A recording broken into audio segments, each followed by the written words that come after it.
surat Al-Ma'arij ayat yang ke 11. A'udzubillahi minasyaitonirrajim. Yubassarunahum yawaddul mujrimu. Jadi orang-orang yang berdosa itu saling melihat mereka. Saling melihat, maksudnya saling berpandangan ya. Saling berpandangan dalam arti kok jadi gini gitu ya. Kalau ada sesuatu yang mengagetkan itu biasanya orang gitu. Saling berpandangan, kemudian saling ini gimana ini gitu. Malah di tempat yang lain ada yatasa'alun gitu di ayat lain tuh. Saling bertanya.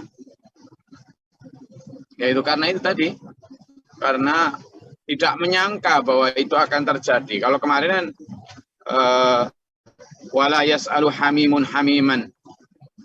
Dan tidak ada teman akrab yang bisa saling menanyakan, nggak ada. Bahkan yang akrab, yang biasanya kalau akrab itu kan gimana kabarnya, saling bertanya. Tapi saat itu kiamat begitu dahsyat itu menghilangkan semua keinginan, menutup semua kesempatan. Jadi menghilangkan semua keinginan dan menutup semua kesempatan. Maka yubassarunahum, mereka saling melihat pada saat itu. Kemudian yawaddul mujrimu. Orang-orang yang berdosa itu berharap banget.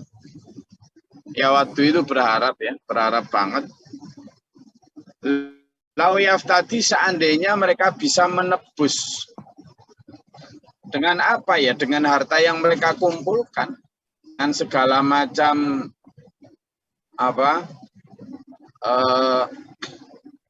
hal yang bisa mereka tebus, uang apa segala macam ya. Yang mereka punya lah intinya. Kalau bisa. Nah, tetapi mereka lupa bahwa saat itu sudah tertutup.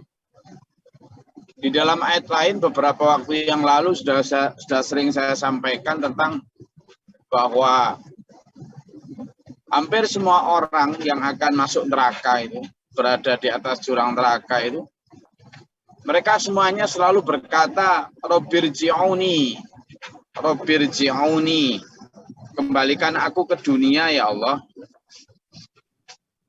Dan di satu hadis disebutkan itu.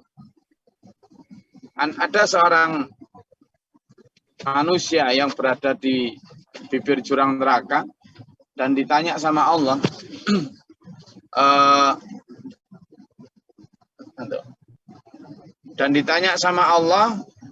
bahwa seandainya kamu punya sesuatu yang bisa untuk menebus ini, kamu akan tebus enggak? Iya ya Allah. Seandainya satu sekian emas, nggih. Seandainya satu gunung emas akan saya tebus, saya akan korbankan itu asal aku tidak terjerumus ke dalam neraka ini. Kata Allah, bohong kamu. Seandainya kamu tak kembalikan ke dunia, jangankan dulu kok sampai emas sebesar gunung. Wong kamu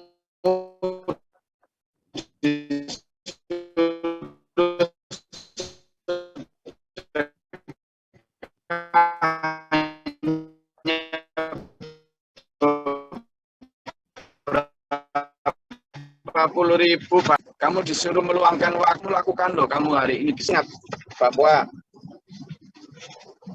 keselamatan itu jauh lebih besar harganya daripada harta, bahkan dunia seisinya. Cuma karena belum kelihatan keselamatan itu, sehingga jangankan kok sampai mengorbankan emas satu gunung. Jangankan kok mengorbankan rumah mewahnya, mobil kerennya, untuk agama demi menebus agar nanti di akhirat tidak kena siksa.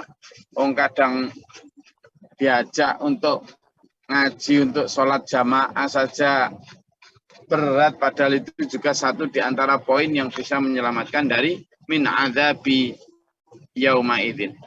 Gitu. Bahkan dalam ayat ini tidak hanya dengan harta, seandainya pun mereka itu oke, sampean tahu kalau orang punya, katanya orang Jawa itu punya ingon-ingon ya. Ingon-ingon itu kalau orang pesugihan itu kan kadang yang percaya-percaya syirik gitu kan demi mendapatkan kekayaan lalu mereka harus menumbalkan keluarganya gitu ya.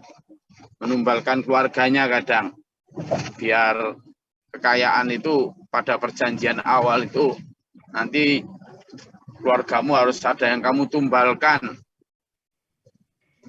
Nah, orang lo rela demi kekayaan itu lalu menumbalkan keluarganya, entah apa mertuanya, entah siapa, itu rela mereka itu.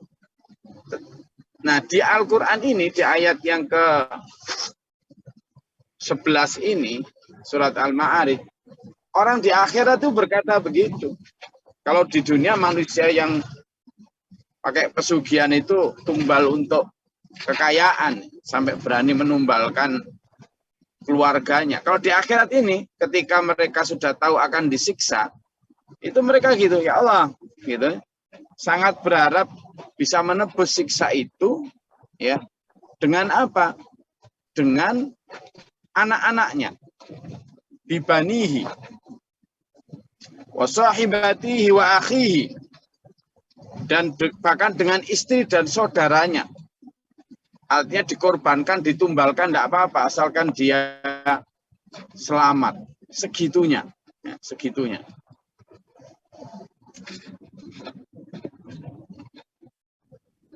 Nah, ini menunjukkan bahwa betapa mahalnya apa ya?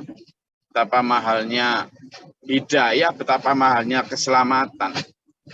Itu wa fasilatihi allati tuwi, dan keluarganya yang dulu melindunginya di dunia loh, dia rela ngorbankan ngorbankan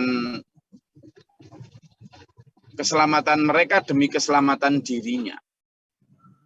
Wa mang fil ardi, bahkan bila perlu dia mengorbankan seluruh orang di bumi demi keselamatan dirinya.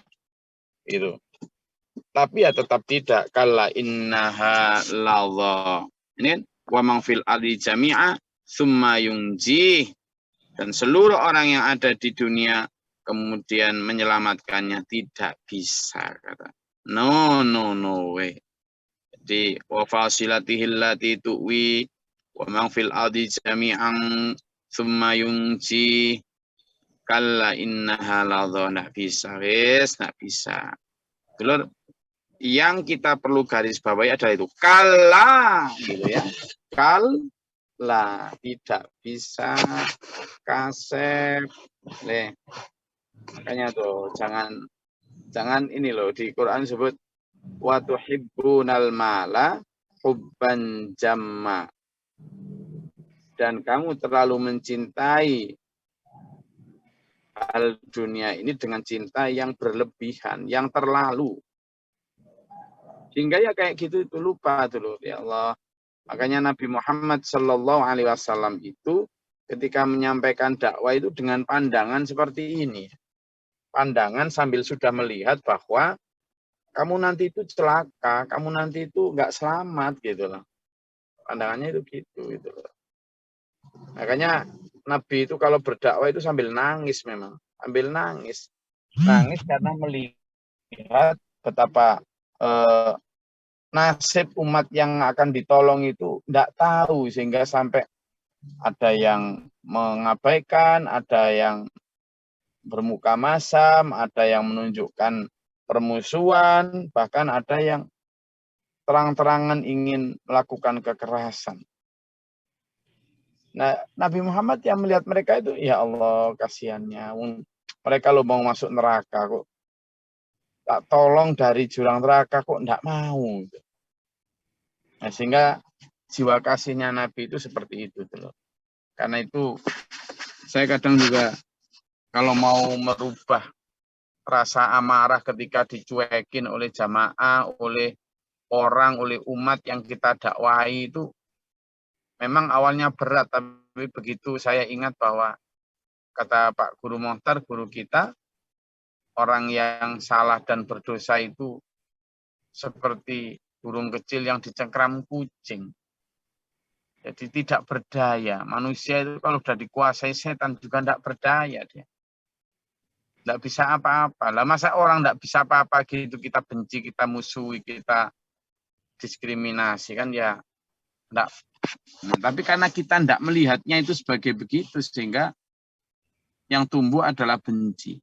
Padahal kalau kita mau lihat, misalnya ketidaktahuan mereka itu layak justru untuk dibantu, ya, untuk didoakan, diarahkan, dan seterusnya. Karena itu saya juga ngajak dulur-dulur untuk mindsetnya dirubah ya. Mindsetnya dirubah, terutama untuk diri sendiri, tidak usah mengejar sesuatu yang sifatnya di luar kemampuan kita, itu. Terutama kalau itu bertentangan dengan syariat. Jadi sekali lagi Allah mengingatkan bahwa balik ya kan, kita dengar dalam beberapa ayat betapa dahsyatnya neraka. Lah kok sekarang ada kurikulum atau bahan ajar kepada siswa, tidak boleh membicarakan neraka, tidak boleh ngiming-ngiming surga. Nah ini ya sudah kehilangan pilar utama dalam Islam ya. Pilar utama dalam Islam itu kan syahadat. Dan satu di antara syahadat itu asyhadu alla ilaha illallah. Tidak ada Tuhan selain Allah, maka seluruh aturan dan syariat Allah itu ya harus diikuti seberat apapun. Tidak ada pilihan lain. Jadi kalau sekarang ada yang memberikan pilihan-pilihan selain yang syariat itu, kan belum tentu Islam itu baik dan sebagainya. Ya itu meskipun orang Islam yang mengatakan ya perlu kita bentengi, perlu kita. Jadi saya rasa itu kita kajian pada pagi hari ini. Kalau ada yang mau ditanyakan silakan. Cuma saya ingin kita fokus di ayat ini di mana Allah mengingatkan kita bahwa anakmu, istrimu, kerabatmu, bahkan kau nanti di akhirat itu loh, ingin kau jadikan tebusan. Saking pengennya kamu selamat. Orang yang kamu cintai, orang yang kamu banggakan, orang yang kamu harapkan pelindungannya, orang yang kamu cintai luar biasa itu loh, kamu masih berani mengorbankan demi keselamatanmu. Itu menunjukkan betapa berharganya sebuah hidayah, betapa mahalnya sebuah keselamatan.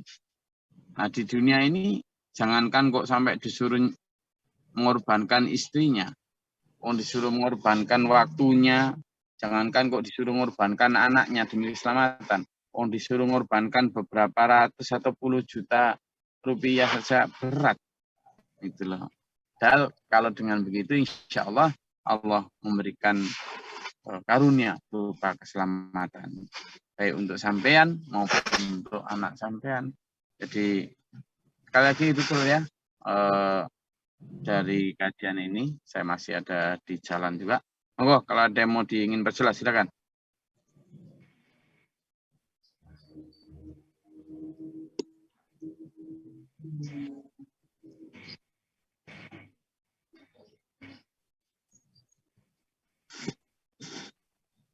Ada?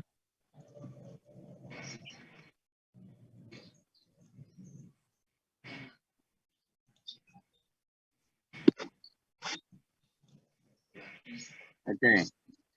Kalau tidak ada,